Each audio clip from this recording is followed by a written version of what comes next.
ఉన్నది ఉన్నట్టు చెప్పాలంటే తెలంగాణలో 10 ఊర్ల ఇందిరమ్మ ఇండ్లు కడుతుర్రట. ఓ ఊర్లో 20 కావచ్చు, ఓ తాన 50 కావచ్చు, ఇంకో కాడ 100 కావచ్చు. కానీ అంత దెబ్బ దెబ్బ కట్టేస్తున్నారు. కొందరు ఇండ్లకే పోయినరు. అయితే ఇప్పుడు మీరు చూసేది కూడా ఇండ్ల వార్తే కాకుంటే దీనికో లెక్కుంది. ఇది యాదాద్రి జిల్లాలో మోటకొండూరు మండలం వర్టూరు. ఎమ్మెల్యే గారి ఇంట్లోకి రాగానే ఇంటి ఆమె ఈ ఫోటో చూపెట్టింది. మంచిగా చూడండి, కేసీఆర్ సారు ఇటురకు పెద్దమ్మ.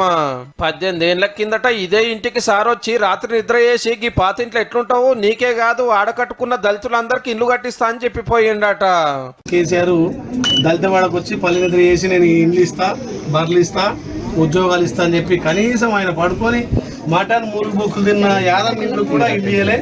కాంగ్రెస్ వాళ్ళు 70 ఇండ్లు నేను అధికారం వస్తే డబుల్ బెడ్రూమ్ అన్నాడు. సారు 2 మాటల ముఖ్యమంత్రి అయిండు, సునీతమ్మ ఆలేరుకు 2 మాటల ఎమ్మెల్యే అయ్యింది. కానీ అవ్వకైతే ఇల్లు రాలే. అప్పటికి ఇప్పటికి ఇంకిత పాతగా అయ్యింది, దూలాలే వంగిపోయినాయి.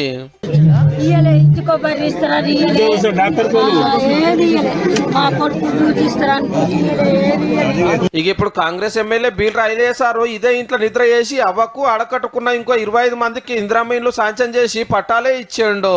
ఇక 5 లక్షలు వస్తాయి, ఇన్ని కలిస్తే చక్కటి బంగ్లా అవుతుందని యాదం పెద్దమ్మకి చెప్తే మనసు తృప్తిగా అనిపిస్తుందట. ఇక పెద్ద సార్ మాట ఇచ్చిందంటే అట్లా ఉంటది మళ్ళా.